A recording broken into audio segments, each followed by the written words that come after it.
She kissed me goodbye every Tuesday morning and went to her second life. I thought I knew my wife. 7 years of marriage. Sunday morning pancakes. Arguments about whose turn it was to take out the trash.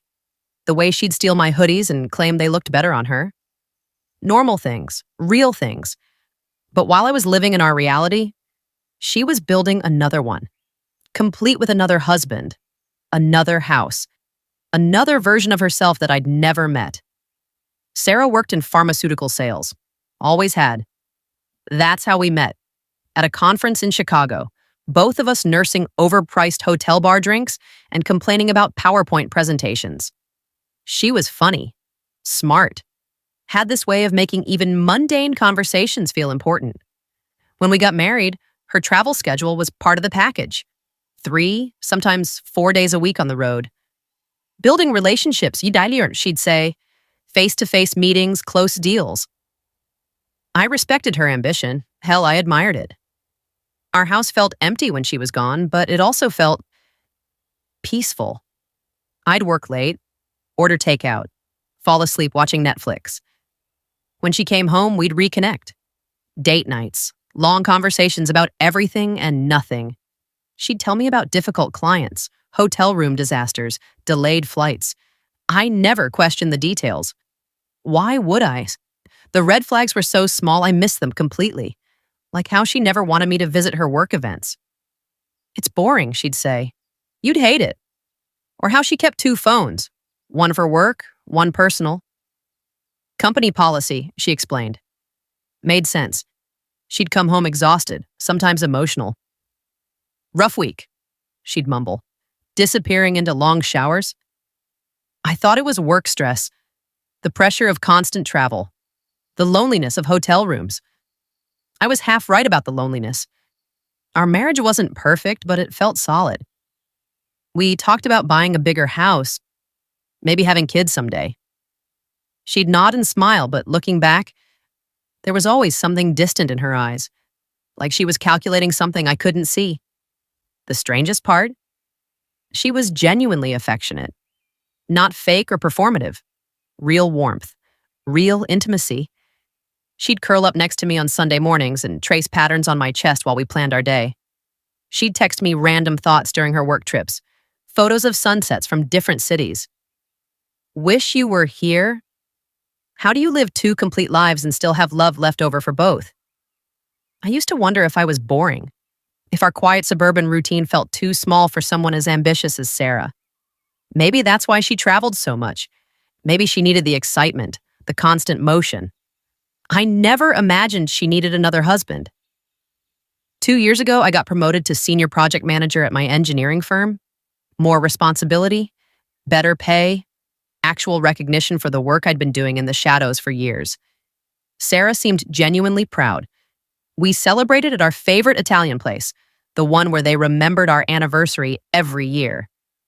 You deserve this, and she said, raising her wine glass. You work harder than anyone I know.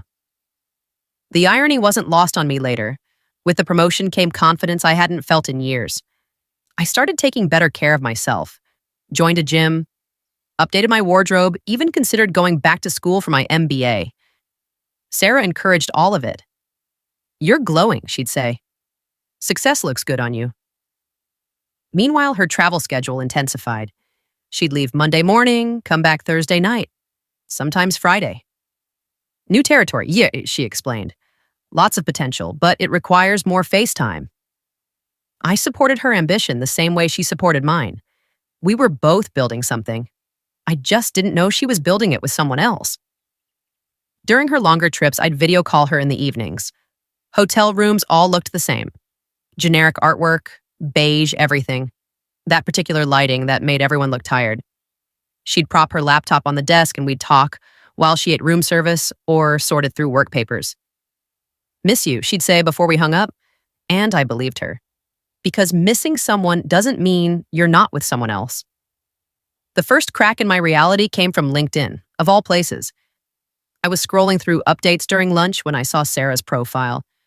Under her work history, she'd listed a pharmaceutical company I'd never heard of, located in Portland. Portland, 600 miles away. I stared at the screen. She'd been telling me about meetings in Denver, Phoenix, Sacramento. Never Portland. Maybe it was an old job she'd forgotten to remove? But the dates showed she'd been working there for 2 years. I called her that afternoon. "Hey, babe," she answered. Background noise, traffic, maybe construction. "Quick question. I was updating my LinkedIn and saw your profile. What's MedTech Solutions?" Silence. Just for a second. But long enough. "Oh, they're a client. I think HR accidentally listed them as an employer when they updated our corporate partnerships. I keep meaning to fix it." Reasonable explanation. Believable. Except I could hear her breathing change. That night, I did something I'd never done before. I went through her work bag while she was in the shower. Nothing dramatic. Just looking for business cards, meeting notes. Anything that might explain the Portland connection.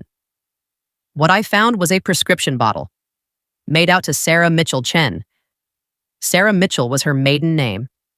Chen wasn't mine. I didn't confront her immediately. Instead, I became a detective in my own marriage. It took 3 weeks of careful investigation. Checking credit card statements she thought I didn't see. Following up on phone numbers that appeared on our bills. Creating fake social media accounts to search for traces of her other life. What I found destroyed me. David Chen, software engineer, lives in Portland. Married to Sarah Mitchell Chen for 4 years. 4 years. Which meant she'd been with him before she even met me. His Facebook was public. Photos of their life together. Sarah in a blue sundress I'd never seen, laughing at a barbecue with people I'd never met. Sarah and David at a farmer's market, her hair in a braid she never wore at home. Sarah holding a golden retriever puppy I didn't know existed. She wasn't leading a double life. She was leading 2 complete lives. The most devastating photo was from last Christmas. Sarah and David in matching ugly sweaters, standing in front of a fireplace that wasn't ours. She was holding the same smile she gave me every morning. The same genuine warmth. The same love. How is that possible? How do you split your heart so completely that both halves feel whole? I printed everything. Photos, documents, social media posts. Built a timeline that made my stomach turn. Every business trip, every late return, every exhausted explanation now made perfect sense. Tuesday through Thursday, Portland wife. Friday through Monday, suburban wife. 2 homes, 2 husbands, 2 versions of the woman I thought I knew completely. The night I planned to confront her, she came home early. Found me at the kitchen table with the evidence spread out like crime scene photos. She froze in the doorway. Grocery bags in her hands. Ingredients for the dinner she'd promised to cook. Her face went through every emotion in seconds. Surprise, fear, resignation. "How long have you known?" she asked quietly. 3 weeks. "How long has it been going on?" She set the groceries down carefully. "Which part?" "All of it, Sarah. All of it." She sat across from me. Didn't try to deny anything. Didn't manufacture an explanation or beg for forgiveness. Just sat there, looking at the photos of her other life. "David was first," she said. "We got married young. I was 23, working my first sales job. It was good for a while, but Portland felt small. I took a position that required travel, and that's when I met you. So you decided to keep both. I decided I didn't want to choose." Her voice was steady, matter of fact. "You gave me different things. He gave me different things. Neither of you gave me everything, but together you had everything you wanted." She nodded. I stared at this woman I'd shared a bed with for 7 years. "Do you love him?" "Yes." "Do you love me?" "Yes." "That's impossible." "Is it?" She leaned forward. "You love your job and you love hiking. You love your brother and you love your best friend from college. Love doesn't have to be singular, Michael. It just has to be real." "But marriage does. Marriage is singular. Marriage is a choice." I told her she had to choose. One life or the other. She looked at me for a long moment. "What if I don't want to?" That's when I knew I'd already lost her. Maybe I'd never had her at all. I could have thrown her out that night. Could have called a lawyer, started divorce proceedings, tried to salvage whatever dignity remained. Instead, I did something that surprised even me. I called David. It took 2 days to find his work number. When I finally reached him, I could hear the confusion in his voice. "I'm sorry, who is this?" "I'm Michael Rodriguez. I'm married to Sarah." The silence stretched so long I thought he'd hung up.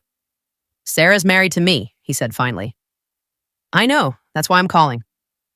We talked for 2 hours, compared notes, shared photos, built a timeline that painted Sarah not as a cheating spouse, but as someone living an impossible double life with surgical precision. David was devastated but not surprised. "She's been distant lately," he admitted. "More tired, more emotional when she comes home. I thought she was just stressed about work." She was stressed about work. She was working 2 full-time jobs, being 2 different people. We agreed to meet. Neutral ground, a coffee shop in Sacramento halfway between our lives. David looked exactly like his photos. Tall, serious, kind eyes behind wire-rimmed glasses. The kind of man who probably made Sarah feel safe. Stable. We sat across from each other like business partners planning a merger. "How do we handle this?" he asked. "Together," I said. "She kept us separate for 4 years. Time to bring her worlds together." We spent 3 hours planning. Not revenge, revelation. Sarah had been managing 2 relationships by keeping them apart. What would happen if they suddenly existed in the same space? The plan was simple. Sarah's birthday was coming up. She'd told me she was spending it in Portland for work. She'd probably told David she was spending it with family. We decided to throw her a surprise party. David would invite her to dinner at their favorite restaurant in Portland. I would show up as the evening's entertainment. "Are you sure about this?" David asked as we parted ways. "She made her choice every day for 4 years," I said. "Time for her to make it in front of both of us." The night of her birthday, I drove to Portland. Sat in the restaurant parking lot until I saw them arrive. Sarah in a red dress I'd never seen, laughing at something David said. They looked happy, natural together. I waited 20 minutes, then walked inside. The hostess directed me to their table in the back corner. Sarah saw me before David did. Her face went completely white. "Michael?" Her voice was barely a whisper. David turned around. We'd agreed he'd act surprised, but his confusion looked genuine. "I'm sorry," I said, loud enough for nearby tables to hear. "I'm looking for my wife. Sarah Rodriguez?" The silence that followed was deafening. Other diners stopped talking. The server approaching their table froze mid-step. Sarah looked between us. 2 men, 2 lives, 2 versions of her now occupying the same moment. "I can explain," she started. "No need," David said. His voice was calm, but his hands were shaking. "We already know." That's when she realized we'd found each other. We didn't make a scene, didn't shout or throw drinks or demand explanations. We simply sat down at her table, 1 husband on each side, and had the conversation we should have had years ago. "Choose," I said, "right now, in front of both of us." She looked at me, then at David, then at her hands. "I can't," she whispered. "Then we'll choose for you," David said. We both stood up, left her sitting alone at the table with a birthday dinner she'd never eat. In the parking lot, David extended his hand. "Good luck, man." "You too." We drove away in different directions. Left Sarah to figure out which life she wanted to go home to. She called me 37 times that night. I didn't answer any of them. Chapter 5. After the collision. Sarah came home the next evening. Found her suitcases packed and waiting by the front door. "You can't just throw away 7 years," and she said. "You already did, 4 years ago." She tried to explain, tried to justify, tried to convince me that what we had was real, even if it wasn't complete. Maybe it was real. Maybe she did love me the way she claimed. But love without honesty isn't love, it's performance. The divorce was surprisingly simple. No kids, no shared assets she couldn't walk away from. She moved back to Portland full-time. Last I heard, she and David were trying to rebuild what was left of their marriage. I kept the house, painted the walls, changed the locks, bought new furniture that didn't hold memories of conversations built on lies. The hardest part wasn't the betrayal. It was realizing how much of my life had been constructed around someone else's fiction. Every anniversary we celebrated, every future we planned, every ordinary Tuesday morning when she kissed me goodbye and promised to call that evening. All of it was real to me. Half of it was real to her. I don't hate Sarah. I understand her better now than I did when we were married. She wanted everything. 2 lives, 2 loves, 2 versions of herself that could exist without conflict. She wanted to have her cake and eat it too, in the most literal way possible. The tragedy isn't that she was selfish, it's that she was good at it. 4 years of seamless deception, 2 men who loved her completely, never knowing they were sharing her. She almost pulled it off. Would have if she hadn't gotten careless with her LinkedIn profile. 6 months later, I ran into her at the grocery store. Same one where she used to buy ingredients for dinners that followed scripts I never knew she was reading. "How are you?" she asked. "Good, really good."